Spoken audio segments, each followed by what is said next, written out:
सूत जी महाराज कहते हैं, बहुत सुंदर आपका प्रश्न है ऋषियों।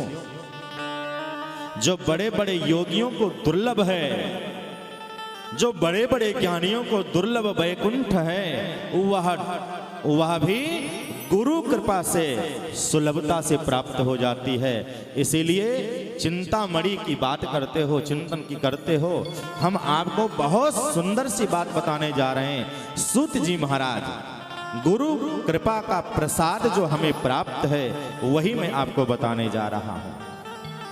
इसलिए सूत जी महाराज बड़े प्रसन्न हो गए, बड़े खुश हो गए और कहा, ऋषियों, सौनकादि ऋषियों,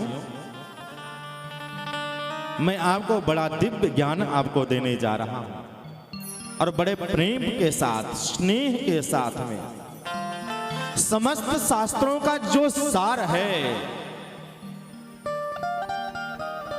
वो मैं आपको प्रदान करूंगा।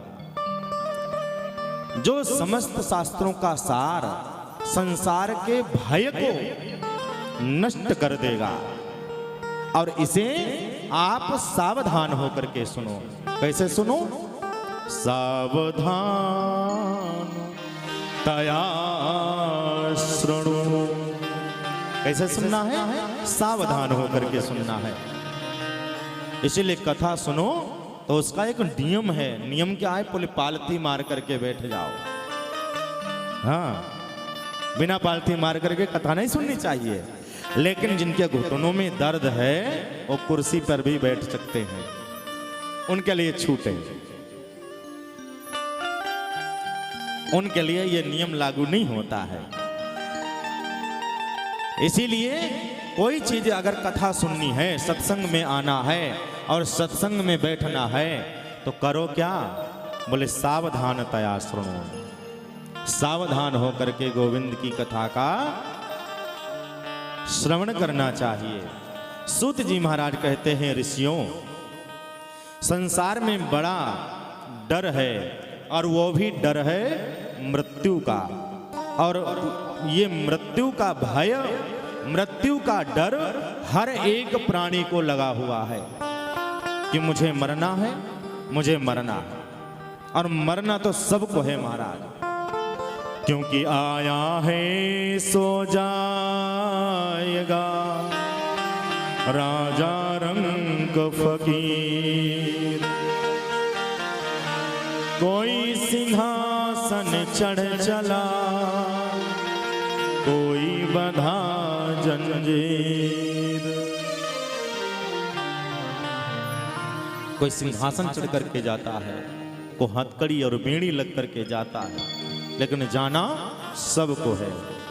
यहाँ रहने वाला कोई नहीं। भगवान का कितना अच्छा सिस्टम है,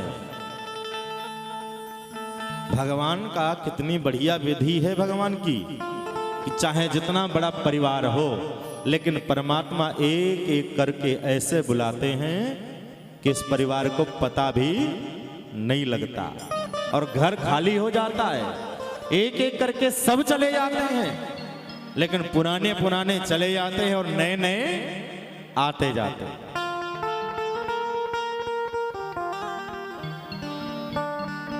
ऐसा भगवान का सिस्टम है। इसलिए भगवान बड़े दयालु और बड़े कृपालु हैं। बोले इस भय से, मृत्यु के डर से जो हम डरे हुए घर में बैठे हुए हैं, मृत्यु का भय सबको सता रहा है, उससे हमें मुक्ति कैसे मिलेगी, उससे हम पार कैसे जाएंगे? तो बोले भैया, उससे पार जाने का बस एक ही उपाय है। ये जो भय तुम्हारे अंदर बैठा हुआ है कि मुझे इससे मुक्ति कैसे मिलेगी, तो मुक्ति तो मिलेगी, उसका उपाय तो बस एक है। बोले क्या? बोले श्रीमद् भागवत कथा। कैसे मुक्ति मिलेगी? बोले गोविंद की कथा। कलिकाल में, इस घोर कलिकाल में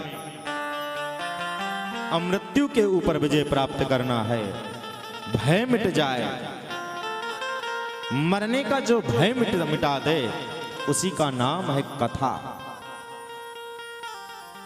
वही है श्रीमद् भागवत। हम सब महाराज एक काल के ग्रास बने हुए काल ब्याल मुखग्रास त्रास निर्णास हेतवे श्रीमद् भागवतम शास्त्रम कलौ कीरेण भासितम। इस घोर कलिकाल में और कलिकाल से बचना चाहते हो, इस घोर जो काल मुख अपना फैलाए हुए बैठा है और वो जैसे बंद करेगा तो हम सब गोविंदाय, हाँ, तो तुरंत हम सब नष्ट हो जाएंगे। बोले उससे बचने का एक ही उपाय है। बोले क्या? बोले गोविंद की कथा। क्या श्रवण करो? बोले गोविंद की कथा। और यह कथा कीरेण कीरेण सुकेन भासितम, ये बड़ी मीठी कथा है। कैसी है? मीठी। अच्छा, ये कथा मीठी क्यों है?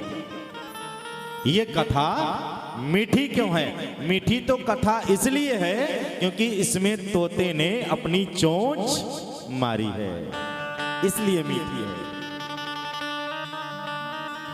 किसने चोंच मारी है? तोते ने। तोता उसी फल में चोंच मारता है जो फल मीठा होता है, या तोता उसी में फल मारता है बोले जो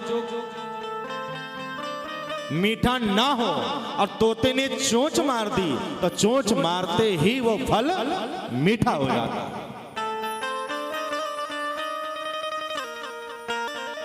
तो बोले महाराज जी ऐसा मीठा,